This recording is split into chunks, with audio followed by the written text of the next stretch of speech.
Muy buenas tardes, este es tu amigo Sisol, directamente en vivo desde Lima Sur. Tenemos la mejor información médica para ti que nos escuchas a esta hora en los 101.7 de la FM Radio Estéreo Villa. Hoy nos reencontramos como todos los sábados de 3 a 4 de la tarde aquí en Estéreo Villa y como siempre con nuestro lema, más vale prevenir que medicar. Hoy traemos información sobre la importancia de las vacunas y las consecuencias del consumo del tabaco. Y antes de iniciar la entrevista con el doctor Walter Cabrera Vergara, que ya nos acompaña acá en estudios, él es médico general del Centro Médico de Limatambo, aquí en Lima Sur, vamos a ir con la secuencia Cuidando tu Salud, con la doctora Sarela Solís, presidenta del CISOL. Adelante, doctora, con la información que nos trae para hoy. Buenos días, Rocío. Teniendo en cuenta la alerta que ha lanzado el Instituto Nacional de Estadística Informativa en los últimos días sobre el incremento de la anemia en la zona urbano marginal de Lima, sobre todo en mujeres y niños, hoy quiero tocar este tema. La anemia es una afección en la cual el cuerpo humano no tiene suficientes glóbulos rojos sanos. Los glóbulos rojos cumplen con la función de suministrar oxígeno a todos los tejidos de nuestro cuerpo. La causa más común es cuando el cuerpo no produce suficiente hemoglobina porque no tiene suficiente hierro. A esto se le denomina anemia por deficiencia de hierro. Y el síntoma más frecuente es el cansancio, la sensación de debilidad, de agotamiento. Y otros signos pueden ser dificultad para respirar, mareo, dolores de cabeza, frialdad en las manos y en los pies. Usualmente se le trata con una transfusión de células sanguíneas rojas que se obtienen del banco de sangre. Esta es la única manera de aumentar rápidamente el número de células cuando se trata de una anemia un poquito seria. Por eso es importante al primer síntoma acudir a un médico en donde se le hará un dosaje de hemoglobina. Y la hemoglobina es diferente en números para el hombre y para la mujer. Cada 23 de mayo se celebra en el país el Día Nacional del Donante de Órganos y Tejidos. Por eso es importante concientizar a la población que comprendan que existe una dramática necesidad cada vez más creciente de donación de tejidos y órganos del cuerpo humano que sirven para salvar vidas. El Perú solo tiene 3 donantes de órganos por cada 1.000.000 de habitantes al año. Una tasa que no ha cambiado en los últimos 3 años y con ello se hacen unos 130 trasplantes anuales, lo cual resulta totalmente insuficiente. La donación es un acto voluntario y solidario, que muchas veces se ve opacado por la desconfianza, el desconocimiento de lo que es la muerte, la donación. Entonces es necesario cambiar la mentalidad y pensar que la muerte puede traer vida a otro ser humano. Entonces, espero que mediten respecto de la anemia, respecto del trasplante de órganos, y no podemos olvidarnos que es la semana de la maternidad saludable y segura. Aquellas señoras que están esperando un bebé, ya sea el primero, el segundo o el tercero, deben saber que esta etapa es la más importante en la construcción de los tejidos de ese nuevo ser que llevan en su vientre. Así que, queridas futuras mamás, les pido de todo corazón que se cuiden, que se chequeen, que protejan a esa valiosa vida que llevan dentro, porque desde esos instantes, desde los primeros momentos de la gestación, esa vida humana debe ser realmente cuidada con mucho amor para poder tener luego un niño sano y feliz. Nos vemos hasta la próxima semana. Agradecemos a la doctora Sarela Solís, presidenta del CISOL, por la información que nos trajo hoy en su secuencia Cuidando tu Salud. Y ya estamos en cabina con el doctor Walter Cabrera Vergara. Él es médico general del Centro Médico Villa Limatambo. Buenas tardes, doctor. Buenas tardes. Gracias por venir a hablar sobre este tema de las consecuencias del consumo del tabaco, ¿no? Ahora sí, doctor, ¿qué piensa de este incremento del consumo del tabaco, sobre todo en jóvenes? Bien, para empezar, para darte un dato a la población que esté interesada, la Organización Mundial de la Salud en el 2010 determinó que aproximadamente 5 millones de personas murieron a consecuencia de fumar cigarrillos. Y se estima que para el 2015 habrán un promedio de 10 millones de personas que habrán sufrido o que tendrán alguna consecuencia casi fatal por el consumo del tabaco. Sí, ¿cuáles son las consecuencias? ¿Qué enfermedades nos puede dar respecto a este consumo del tabaco y que se inicia a temprana edad, ¿no? Bien, para comenzarlo de las consecuencias o las enfermedades que te pueden dar, no es que el tabaquismo te da o fumar un cigarrillo te da una enfermedad, sino que te predispone o aumenta tu factor de riesgo para desarrollarla. En principales causas tenemos accidentes cerebrovasculares o enfermedades vasculares, por ejemplo, muertes por infarto, de repente lo que son aneurismas, o en otro tipo de pacientes están los cánceres, no solo del pulmón, que muchos dicen, fumar cigarro, cáncer de pulmón. El cáncer de pulmón no solo es el único cáncer que te puede dar cáncer de esófago, cáncer en cavidad oral, cáncer incluso en otros órganos, en vejiga, labio, boca, en cualquier parte te puede dar. Lengua también. Porque las sustancias que tiene el cáncer, como el cigarrillo, como lo es el alquitrán, es un cancerígeno. Y tú sabes, en todo nuestro cuerpo está lleno de células, y este cancerígeno puede atacar cualquier célula. Inclusive te puede dar cáncer de piel, inclusive te puede dar muchos tipos de cánceres, pero los más frecuentes son los que están en el tracto respiratorio: boca, esófago, pulmón, lengua, tráquea, garganta. Claro, en esa zona, efectivamente. ¿No? También las madres que fuman. Bien, en las madres, inclusive las personas que acaban de quedar gestando, sabemos de que las sustancias químicas que tiene el cigarro pueden alterar la implantación del fecundo, del recién nacido, del fecundo, del cigoto, del óvulo con el espermatozoide en el útero, puede estar afectado y son predisponentes a tener abortos. Inclusive en las mujeres gestantes pueden tener problemas de malformaciones congénitas en los niños. Porque como te he explicado antes, este tipo de sustancias son cancerígenas, generan malformaciones porque actúan a nivel no solo de células, sino también de genes.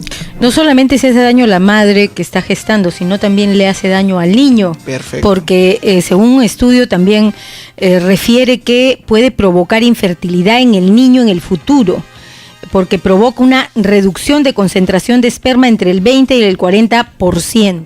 Y eso, hay estudios, inclusive a los varones que fuman también tienen esa posibilidad. Y su fecundidad, afecta la fecundidad. Exacto, las mujeres cuando nacen con un número determinado de óvulos, y conforme van menstruando van perdiendo óvulos a lo largo de su vida. Pero también esto se ve acelerado por los cigarrillos, pues. Doctor, ya hablamos de las enfermedades que pueden causar el consumo de cigarrillos. Sin embargo, hay algunas personas que dicen, bueno, no hay problema, yo puedo dejar de fumar cuando quiera. Ya, el cigarrillo o el fumar, los cigarros tienen un componente dentro de todos los que existen que se llama nicotina. La nicotina es como una hormona que produce adicción en el cuerpo. Por lo tanto, el que tú lo fumas continuamente y digas de un momento a otro que yo lo puedo dejar cuando quiera, es en cierta parte falso. Porque ya has adquirido cierta sensibilidad de la nicotina que tu cuerpo va a requerir más. Y de pronto cuando tú lo dejas, y te vas a dar cuenta que cuando lo dejas un par de días, sientes un síndrome de abstinencia y quieres volver a fumarlo. Porque la nicotina está en tu cuerpo y te exige más. ¿También los cigarrillos light son menos dañinos? No, al contrario, son más dañinos. Lo único light que tienen es que tienen mentolado, pero al contrario, tienen más componentes tóxicos. ¿Un cigarrillo al día no hace daño? Ya, en ese sentido, les voy a comentar que hay una diferencia entre el número de cigarros que tú fumas al día y el tiempo que vienes fumando. Mientras más cigarros fumas, pero menos tiempo lo has fumado, tienes menor factor de riesgo. pero a mayor tiempo fumando, así hayas solo fumado un cigarro diario, tienes mayor exposición por el tiempo que vienes fumando. Por lo tanto, tu riesgo de tener alguna de esas enfermedades es altísimo. Entonces, definitivamente no es así. Y además que tiene que tener una abstinencia de ¿cuántos años? 10 años. Hablamos de que para que una persona sea igual a una persona que nunca ha fumado y no tenga ese riesgo, debe dejar de fumar por lo menos 10 años. 10 años debe dejar de fumar. ¿Los fumadores pasivos corren riesgos? Definitivamente, porque cuando uno exhala ese humo, no viene solo con monóxido de carbono, sino que viene con todos los químicos que tu cuerpo los inhaló en un instante. Tenemos una llamada. Aló, muy buenas tardes. Gracias por comunicarse con tu amigo Sisol. Hola, buenas tardes. Una consulta al doctor. Mi esposo antes fumaba, digamos, hace unos 3 años atrás. Fumó, era fumador. Después se enfermó del pulmón y dejó de fumar, pero fumaba en la casa. Yo tengo 2 niños, pues ahora ya tienen uno 9, el otro 8. Y yo quisiera saber cuánto daño le puede haber hecho ese humo que él derramaba por toda la casa a mis hijos, ¿no? O necesitaría de repente llevarlos a que tomen un examen o algo. ¿Qué me recomienda el doctor, por favor? Gracias por su comunicación. Adelante, doctor. Gracias por tu pregunta. Mira, te explico. Para saber si tu niño tiene un riesgo o no de haber estado expuesto a los cigarrillos o al humo, tendríamos que esperar por lo menos unos 10 años para ver si hay alguna eventualidad o un evento. ¿Por qué? Porque como tu niño está en crecimiento, aún su cuerpo se está formando, están desarrollándose. Y podría ser que si tu esposo ya dejó de fumar, el niño crezca, que evolucione de una manera favorable. Pero acuérdate que muchas veces le dejan consecuencias, como por ejemplo, tendencias a ser asmáticos. Porque se sabe que el humo genera un cierto cuadro de alergia, y si tu niño ya es asmático, todo el tiempo va a estar con ese cuadro broncoespasmal, ¿no? Broncoespasmo. Algunos dicen que el tabaco mejora el estado de ánimo. ¿Cierto? Mejora, deprime. Yo lo veo como la cerveza o el alcohol. Primero tienes una fase de éxtasis, donde estás muy activo, muy alegre, pero de pronto llegas a una fase depresiva, ¿no? Y es igual. Todas las drogas son iguales. Tiene una fase de éxtasis y después declive. Y también algunas chicas, algunos muchachos dicen que mejora la apariencia. Fumando se sienten como que grandes, como que ya adultos. Mejora la apariencia para ellos. Le da un estatus. Bueno, la verdad, yo te diría de que errados. No necesitas fumar para sentirte bien, ¿no? Muchos de ellos tienen una patología de por sí, muchas veces carentes de cariño, de afecto. Es como el selfie. ¿No has escuchado de que muchachos toman selfies a cada rato? Y se ha demostrado por la Sociedad Americana de Psiquiatría de que eso es un problema psicológico, psiquiátrico muchas veces. Te cuento un caso personal. Mi padre hasta hace unos 6 años fumaba 5 o 6 cigarrillos diarios. O sea, ustedes también han crecido con ese. Hemos crecido con eso, probablemente estoy predispuesto también. Por esa misma razón no fumo, para regularizarme y esperar ese tiempo de ventana que le mencioné de 10 años, ¿no? Él dejó de fumar porque sentía todos esos síntomas que tú manifiestas.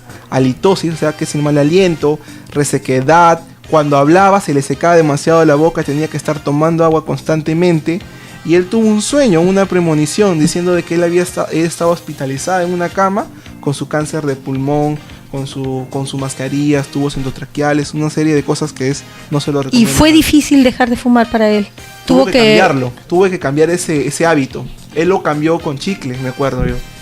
Él masticaba mucha goma de mascar y ese fue su cambio de hábito hasta que él pudo controlarlo, pero sufrió casi 6 meses. ¿Desde muy joven fumaba? Desde los 17 hasta los 30, ya tiene 40 años. Y felizmente está sano. Felizmente está sano. Siempre le hago sus chequeos, siempre le hacemos sus controles y siempre está ok. Y también genera resistencia física, ¿no? O sea, ellos no pueden hacer mucho ejercicio, no pueden nadar, no pueden desenvolverse. Lo que pasa es que con el cigarro lo que produce son cicatrices o lastima el pulmón. Y si tu pulmón está cicatrizado o está con heridas, no entra suficiente aire y tú tienes que respirar más. Y ese instante que respiras más te cansa más. Por eso que se recomienda mucho que persona con tabaquismo no puede ser sedentario, porque sedentarismo más el tabaquismo, muerte cardiovascular segura. Y doctor, ¿cómo podemos aconsejar a las personas que fuman, sobre todo las que se van a fiestas y fuman más, consumen alcohol y cigarrillos? Bien, yo les hago siempre les cuento a mis pacientes lo siguiente. piensa de que cuando tú seas mayor, quien va a cargar con tu responsabilidad por estar internado, ya sea por un cáncer, una enfermedad pulmonar o lo que fuese, son tus descendientes, son tus hijos los que van a sufrir al final. Y yo quiero que se pongan esa idea, ¿no? Y se capten ese mensaje, ¿no? Que no solo piensen en uno, sino piensen en lo que van a sufrir nuestros descendientes o nuestros familiares directos, que definitivamente no es fácil, porque yo he estado en hospitales, ver a una hija, a un sobrino llorando, triste porque su papá o su hermano o su tío o su abuelo está con un cáncer pulmonar terminal que en cualquier momento se va. Entonces es difícil. ¿Esta adicción se puede curar? Sí, se puede curar. Es difícil, pero se puede curar. Fuerza de voluntad. Básicamente fuerza de voluntad. Y cambiar el hábito por otro. Es Le agradecemos, doctor Walter Cabrera Vergara, por haber orientado sobre este tema y sobre todo el caso personal que usted cuenta, que sí se puede dejar de fumar. Le agradecemos su presencia acá en Tu Amigo Sisol y lo invitaremos para otra próxima oportunidad que nos hables de otros temas. Gracias, un gusto también. Y ya nos encontramos en los estudios con la licenciada Betty Lozano, enfermera del Sisol de Villa El Salvador, y la coordinadora de enfermería del Sisol de Villa El Salvador, la licenciada Elizabeth Chinchay. Muy buenas tardes, licenciada Elizabeth. Buenas tardes. Gracias por venir acá al programa y orientarnos respecto a este importante tema, el Día Nacional de la Vacunación. ¿Desde qué edad, desde qué etapa se tienen que vacunar a los niños? Licenciada Betty. Buenas tardes. Empezamos nosotros con el calendario de vacunación desde el recién nacido. El niño cuando nace, ese mismo día o al día siguiente va a empezar a recibir sus primeras vacunas, que es la BCG y la hepatitis. La BCG, como sabemos, va a proteger contra algunos tipos de tuberculosis, ya sea miliar, ya sea meningitis o ya sea pulmonar. ¿Y esta vacuna, cuántas son? ¿Es una dosis? Es una sola dosis. Que apenas nace. Apenas nace o, si no, al primer día de nacido, ¿no? Tiene que ser administrada antes del mes para que pueda formar sus anticuerpos. Y la vacuna de la hepatitis también. Y esas son las vacunas del recién nacido. Del recién nacido. Así es. Y ahora, ¿de ahí qué sigue? De ahí continúan a partir de los 2 meses. A los 2 meses empiezan a recibir 4 vacunas, que es la pentavalente, que protege 5 enfermedades. ¿Cuáles son? Difteria, tétanos, tosferina, hepatitis e influenza. Es la pentavalente, 5 enfermedades en una sola vacuna. La otra vacuna es la neumococo, que protege la neumonía. ¿Esa a qué edad? También a los 2 meses. A los 2 meses, junto a los con 2 esta... meses, exacto. A los 2 meses reciben 4, la pentavalente, la neumococo, la rotavirus y la polio. Ahora la polio es administrada vía intramuscular, la IPV. Así es. A los 4 meses recibe la segunda dosis, lo que recibió a los 2 meses. Y a los 6 meses recibe la tercera dosis de la pentavalente y de la polio. A los 7 meses recibe la primera dosis de la influenza. A los 8 meses recibe la segunda dosis de la influenza. Al año recibe la vacuna de la sarampión y la tercera dosis de la neumococo. Año 3 meses recibe la vacuna de la antiamarílica. Año 6 meses el primer refuerzo de la vacuna de la DPT, primer refuerzo de la vacuna de la polio y el refuerzo de la sarampión, rubiola y papera. A los 4 años recibe el segundo refuerzo de la DPT y el último refuerzo de la polio. A los 4 años ya es el último. A los 4 años es. Luego siguen a de ahí, a partir de que tenga las 2 dosis de la influenza, el niño tiene que recibir como dosis única la influenza, que es anual, tanto niños como adultos. ¿Y el tétanos? El tétano a partir de los 10 años empieza con su refuerzo. A partir de los 10 años empiezan refuerzos de tétanos y hepatitis. Y ya ahí cerramos, hay varicela, hay rubiola. Hay varios tipos de vacuna. Para la varicela, para la rubiola, ¿hay? Sí, la rubiola se le está poniendo con la sarampión, rubiola y papera. Así es, son 3. Ajá. Y también hay una nueva vacuna que se le está poniendo a las adolescentes. Con quien quiero conversar este tema es con Elizabeth Chinchay. Licenciada, hay una vacuna que se le está poniendo a las adolescentes para un virus, el virus de papiloma humano. Así es, muy buenas tardes. La vacuna del virus papiloma es una vacuna muy importante para las niñas que todavía no han iniciado sus relaciones sexuales. Entonces, ¿qué se busca con esto? Se busca prevenir el cáncer del cuello uterino, porque según las estadísticas epidemiológicas, el cáncer del cuello uterino está a la cabeza de todos los tipos de cáncer. Entonces, en el Perú se está tratando de prevenir de esta forma, ¿no? Ya que se ha implementado en este periodo de gobierno, ¿no? Claro, se ha implementado, pero hago la salvedad que estas vacunas solo las tenemos en el Ministerio de Salud.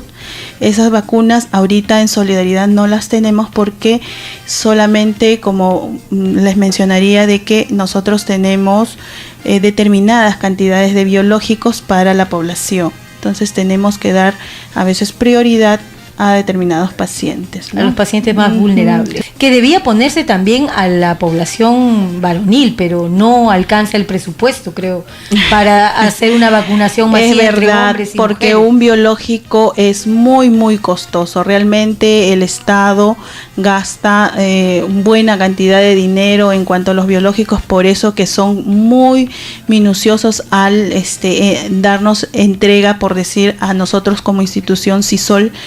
Tenemos que reportar las vacunas que se aplican a cada paciente. No podemos dejar pasar ni perder las vacunas por nada del mundo. Sí, este tema, doctora Elizabeth. Y licenciada Betty Lozano, quería preguntarle, las vacunas, la primera vacunación que se le hace al niño recién nacido, ¿tiene efectos secundarios? Sí. A la primera semana o en algunos casos al primer mes empiezan a aparecer como una pápula en la zona de la vacuna. Del hombro. Del hombro, exacto, ¿no? Después queda una pequeña cicatriz que todas nosotras tenemos, ¿verdad? ¿Eso qué significa? Significa que ya el anticuerpo está haciendo efecto. ¿Le puede dar fiebre algo o malestar general, algo, no? No causa esos malestares, solamente una pápula con una pequeña erosión, nada más. Y la segunda vacuna, la de los 2 meses, 4 meses y 6 meses, que se repiten, ¿no? Que es que se repite. Bueno, yo tengo 2 hijos ya de 22 y 23 años, así que ya pasé esta de la vacuna de 2, 4 y 6 meses. Pero para mí fue un martirio, porque yo en realidad sufría con mis hijos llevándolas a vacunar. Decía, ay, ¿cómo es posible que los enfermen? En lugar de que los curen, los sanen, me los enferman, me los entregan con fiebre, llorando, todo el día lloran. Pero es un malestar que tienen que pasar necesariamente nuestros hijos. Así es, ¿no? Recordemos que las vacunas son sustancias, son preparados de antígeno que vamos a administrar dentro del cuerpo del niño, ¿no? Entonces, ¿qué pasa? Algunos organismos reciben muy bien a estos anticuerpos, ¿no? Le dan aplauso, bienvenido, pero hay algunos organismos que no, y reaccionan, lo ven como una amenaza. Y ahora sí seguimos conversando con la licenciada Betty Lozano, quien nos va a explicar qué hay que hacer en esta situación respecto a estas vacunas, sobre todo que afectan a nuestros hijos pequeñitos. ¿Qué hacer? ¿Qué hacer en ese momento? ¿Cómo actuar? ¿Cómo debemos actuar las mamás? Primero, mantenernos calmadas, ¿ya? Hay que mantenernos calmadas. Muchas veces, como comentábamos, ¿no? A veces uno también se pone a llorar con sus hijos porque es difícil ver sufrir a un niño, ¿no? Entonces, ¿qué debemos hacer cuando se ha puesto la vacuna? Mantener ese pie inmóvil, no manipularlo demasiado, tener muchísimo cuidado, ponerle una rodajita de papa, que es muy buen antiinflamatorio, ya, y mantenerlo ahí por 10 minutos, la papita. Cambiarlo cada 2 o cada 3 horas para que pueda desinflamar.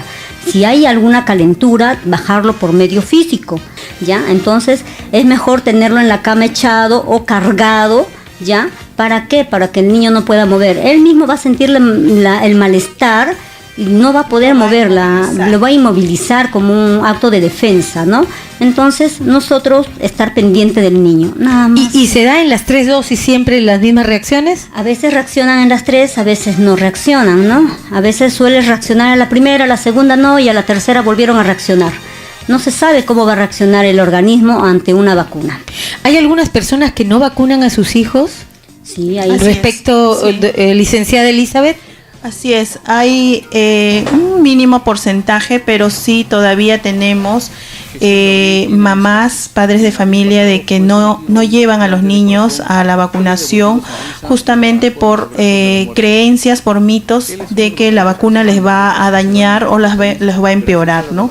Sin embargo, eso es algo erróneo, ¿no? La vacuna, si bien es cierto, mi colega ya lo mencionó, son propiamente la enfermedad, pero que se administra en mínimas dosis para que nuestro organismo lo reconozca y ya lo tenga grabado ahí ese virus, de tal manera que una vez que lo obtenga en cualquier otro lugar ya tenga grabado y se pueda proteger. Es un antídoto, claro. Va la misma enfermedad con el antídoto. Entonces, como ya el organismo ya lo tiene grabado, no, yo a esto ya lo conozco, así que no me hace nada, ¿no? Y no le hace nada. Claro, entonces porque es más que nada el desconocimiento de la población, de las madres de familia, ¿no? A las vacunas, pero no, ya desde ya le estamos comunicando de que estas vacunas más bien por el contrario va a proteger a su niño, ¿no? Durante toda su vida realmente. Claro, quisiera aportar en este caso, la BCG es una vacuna que se aplica y que realmente muchas mamás no desconocen de que la reacción es a veces a los 15, 20 o 30 días. Entonces no sabemos, como bien dice. ¿Y cuál es la reacción? Se enrojece y se abre como una florcita, ¿no? Se hace en realidad una herida, una pápula, y esa pápula revienta.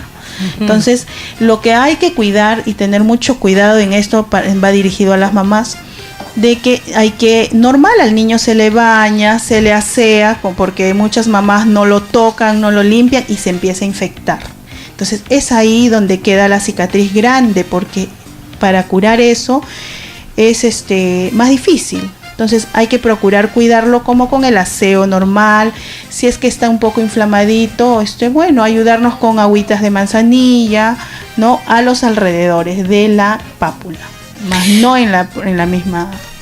Licenciada Betty Lozano, ¿la vacuna de las paperas también se aplica?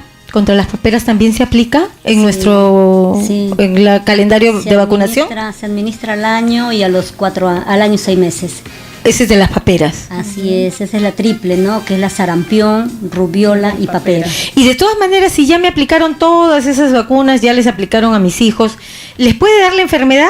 Sí le puede dar, pero ya es mínimo, ¿no? Por ejemplo, le puede dar tuberculosis a pesar de haber tenido la vacuna de la BCG. Acá tiene que ver muchos factores, ¿no? La alimentación, ¿no? En que este niño va a estar protegido muy bien, pero si hasta cierta edad. De por sí de toda la vida, pero si empieza a llevar un mal hábito de vida, entonces esta persona va a estar susceptible a adquirir esa enfermedad. Por ejemplo, si es una persona drogadicta, alcohólica, las defensas van a estar muy bajas, y si hay una persona enferma va a ser fácil de que esa persona la adquiera, ¿no? Entonces también tenemos que tener muchísimo cuidado en nuestra salud, en la alimentación.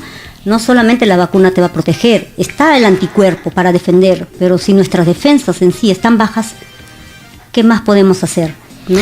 Licenciada Betty Lozano y licenciada Elizabeth Chinchay, las palabras finales ya, porque ya llegamos al final del programa, y los consejos finales. Primero, la licenciada Elizabeth. Entonces, muchísimas gracias por la invitación. Estamos esperándoles en nuestro hospital. Tenemos toda una gama de especialidades para brindarles a toda la población. Muchas gracias, licenciada Elizabeth y licenciada Betty. Sus últimas palabras. Gracias también, y por favor no olviden de llevar a sus niños sus controles y sus vacunas, que son muy importantes. Gracias. Muchas gracias a las licenciadas aquí del CISOL de Villa El Salvador, y así llegamos al final de Tu Amigo CISOL. Nos reencontramos la próxima semana aquí en Estéreo Villa de 3 a 4 de la tarde con más información médica para ti. Gracias por escucharnos. Estéreo Villa, otoño 2014.